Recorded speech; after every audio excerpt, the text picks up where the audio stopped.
Would you describe yourself as a diva or not? Definitely not a diva, Jamie. I just don't do things I don't want to do. I don't think any human should be made to. Basically, we want to get the opening shot of this documentary, which is you jogging. Why don't we do that tomorrow? It'll be hotter. There'll be white flies that you keep moaning about. Yeah, but I'll be dodging them. I'm a flyweight. If I can't beat some white flies, how am I going to beat Bam? What's your initial answer to my proposal? I've never had anything else, I've never done anything else, I never really wanted anything else. I'm going harder than I ever had before. I was made for this, it wasn't a plan B. I want to be remembered as a legend. I want to be remembered as a fighter that never dodged a fight. I'm here for a good time, not a long time. First round knockout. Am I laughing? I feel like I do have what it takes to not only drop him, but finish the fight early. And the new. Sounds good. I haven't heard that in a while. Usually and still these days. Sign the contract. And when he's round me, you don't want to be. December 16th, witness something special. 16th of December can't come soon enough, I swear to God.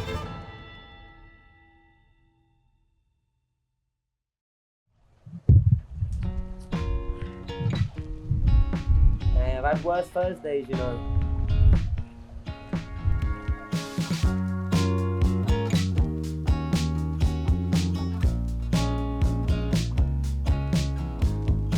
High up in the mountains, away from distractions, high altitude, thinner air, good temperature, a good place to have my calm before the storm. We did it last month as well. We get them out here, it's always red hot, all year round. Altitude, everything, it's hard work here with weather and everything. And it's just a lovely place to be, and it's a feel-good factor as well. I mean, like you said, we're part of a team, and obviously this is one of the biggest fights of Sonny's career so far, and you know, it's always good to, you know, be together as a team. And I think in camp, you know, the more people you've got there, where you're comfortable around it, just, you know, boost the morale a little bit. And obviously to do it in the sun, get some nice weather. You know, this next fight against Bam, you know, this is where it's really going to put him, you know, up there and show the world who he really is, and to the wider audience. It didn't matter that it was Bam or not. I probably would have preferred Martinez, because I think that would have been a bigger, more marketable fight. But Bam is probably the better fighter, so I'd rather fight the best. I think when I signed with Eddie, it was, yeah, all of them are the same. Just tell me who and when. It was Bam. I like spending time and being around my brother. He always keeps me disciplined. He always helps me keep a sort of more professional standard, because I feel like, in a weird way, when your big brother's around, you don't want to fuck about. I spar about 40 weeks out of the year, I'd say. I would say I do more sparring than any active fighter out there. I would honestly say that. Like old times, apart from he's a lot better. Is it more competitive because you're brothers? Yeah. Yeah, by far. More personal. Everything goes out the window. Who's been winning the spar, Charlie? Don't tell him about when you dropped him. Why would you mention that on camera? No, hey, Still not put that on. on. Some beef now, aren't they? Hey, they're trying to get a proper punch up out of us. Make him move his feet.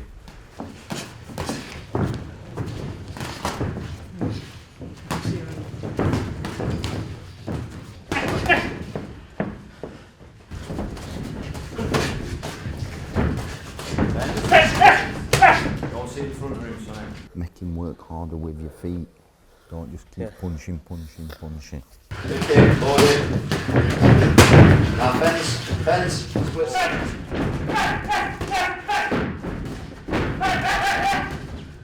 He knows me better than anyone, so the little tricks that I get away with the first few times I'm in the ring with someone, like the little different movements, I don't always get away with him. It's great sparring, it always has been. He's very quick hands, very quick feet, he's very fit, and he keeps me sharp.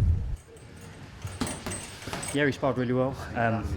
We're up in high altitude, up in Tenerife, in 28 degrees, so it's hot up here. He had me to start 4 rounds to push him and get him breathing heavy, and then the southpaw comes in and finishes off the rounds. Later on in the week, I'll be jumping in for more rounds as his other sparring partner comes down.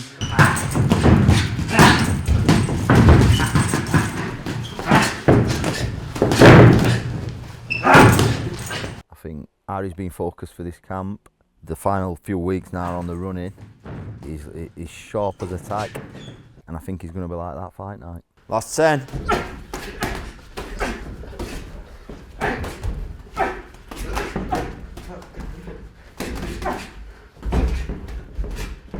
Time. Good spars. Yeah, man. Wicked.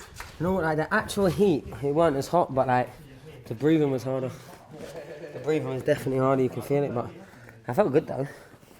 No, I don't mind when it's hard, it just makes me like be a bit more thinking what I'm doing. A bit more aware. Yeah, just like when I'm letting my shots go, how much I'm putting into them. I don't feel like training to me, that I enjoy.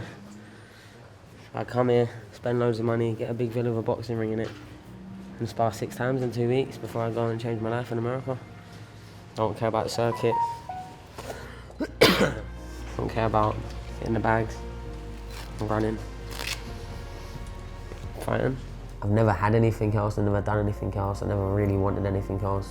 I don't do it for anyone, I don't do it to make anyone proud. If anything, the compliments and the flattery kind of make me feel uneasy, because everywhere I go, for the whole of my life, really, I've had people saying nothing but good things to me about how good I am. I'm so proud of him for where he's achieving, and he's striving to be better all the time and become a worldwide name, which he is. I feel like my last fight was kind of a pre-season for this one. It was always spoke of, it was always thought of. I've stayed in the gym straight out of my fight in June, and I've applied myself, raring to go, genuinely. We're here at the gym / camp house for the fighters. I used to do my camps here, spend the nights here in camp. I was 15 when I first stayed the night there at that house.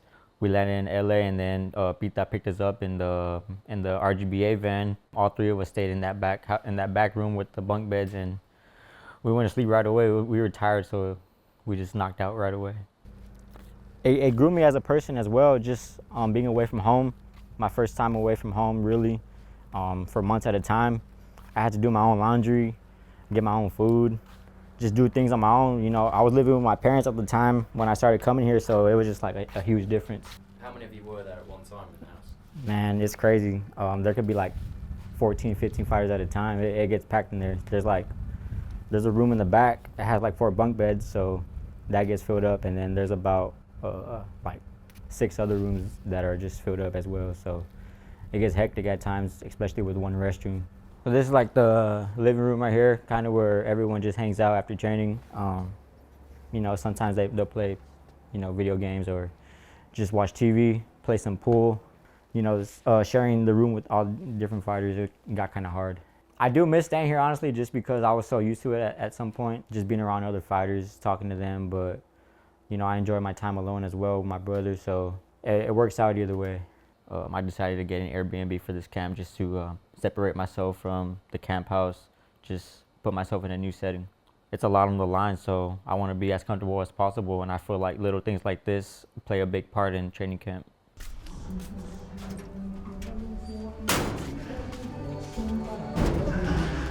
I'm a lot more motivated.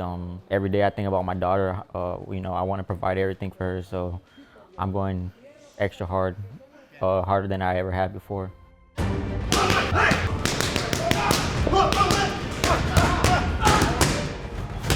I do this to myself because I want to live a better life. I have a daughter on the way. I want to provide everything she ever needs. What does it take to be the best? It takes hard work, dedication, sacrifice, heart, and a lot of will.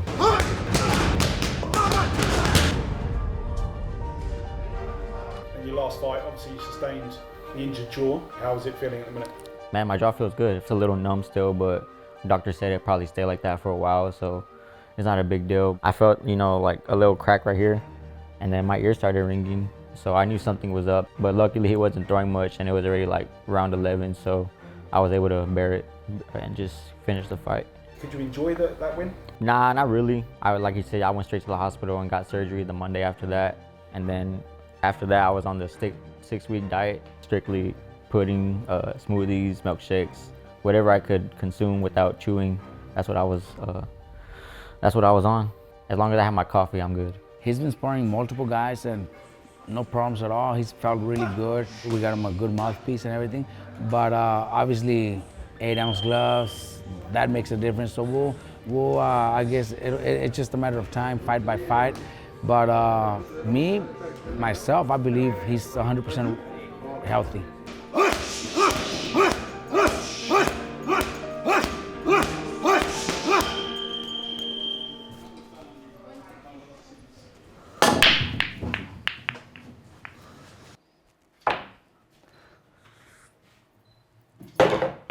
Not playing about you, are you?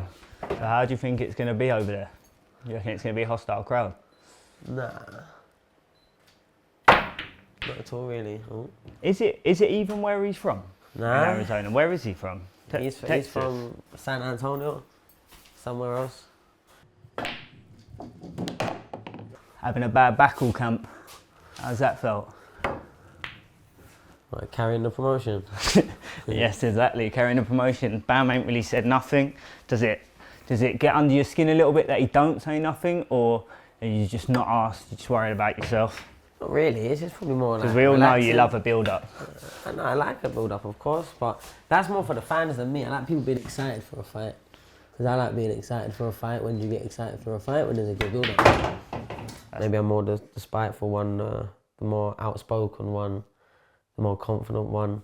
Whereas Bam, he's a very good fighter, but you know, he seems uneasy in public. He doesn't seem happy really to be in front of the camera. He doesn't seem confident amongst big groups of people. If he weren't a boxer, you probably wouldn't see much of him at all. GG. Confidence there, yeah? I'm probably more confident for the fight with Bam than I was about winning that game with Paul. I think it's going to be a tough fight. It's going to be cagey the first 4 rounds. I've got full confidence and belief in my brother. I don't think anyone in the world of boxing will be able to dissect his style and the way he moves and his boxing brain over 12 rounds. I think Bam will be playing catch up. I think, and the first round knockout. So, you know what he's talking about. KG. I think it's a unanimous points win for Sonny. But if he starts getting careless, don't write Sonny stopping him. Because Sonny, you can ask all his sparring partners, have you seen today, he can punch a lot harder than obviously what his record and the stats say. I believe it's 1-1 in different games. Yeah. 1-1 is, I think you won the ping pong. Yeah.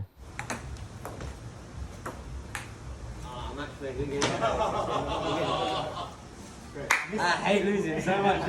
And Sonny beat you on the punch machine. I feel like that was a little rigged. The punch machine, you know, it's kind of, can't really trust those things.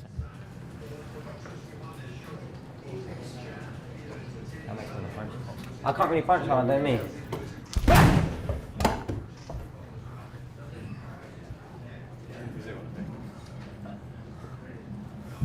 What did you get? Is it 8-2-8? Yeah, I got 8-2-8. 8-4-2. Sonny wins. I believe we need to run it back. And we're already seeing here how Sonny Edwards is described by some as the best pound-for-pound boxer in this country. He is going to beat Bam, and when he beats Bam, it is life-changing for a fighter, but to me, it's Sonny's destiny. I've always pictured this for him. After I beat Bam, I feel there's a lot more still to come. I feel like that's the first step, unified champion of the world. Sounds good, don't it? After this fight, it's going to get a lot more exciting. Sky's the limit. Anybody, anywhere. Simple. Bam's a good fighter. He's got quick hands, he's got good feet, heavy hands as well. But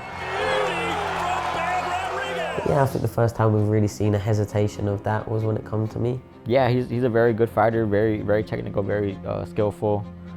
He's fast, smart. I've heard about him. I believe the first time was when he fought Felix Alvarado. I knew one day down the line we were gonna meet up. Bam Rodriguez, where are you? And here it is, December 16th. It's gonna go down in Arizona. Sign the contract. He wants the real fights. He wants the big names.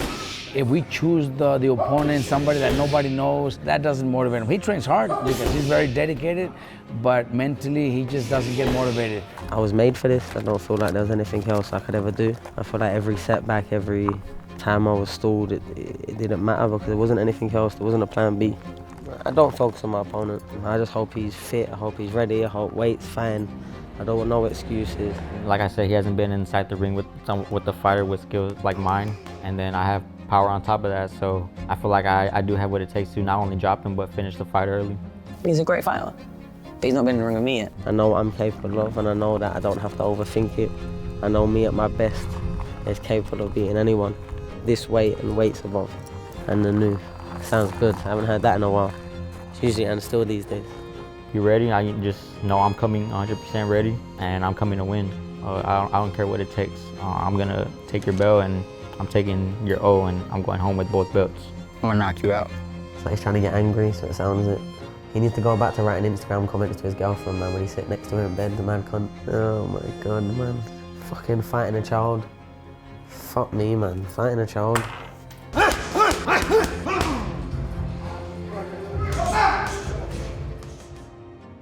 Makes you feel so unimportant, don't it?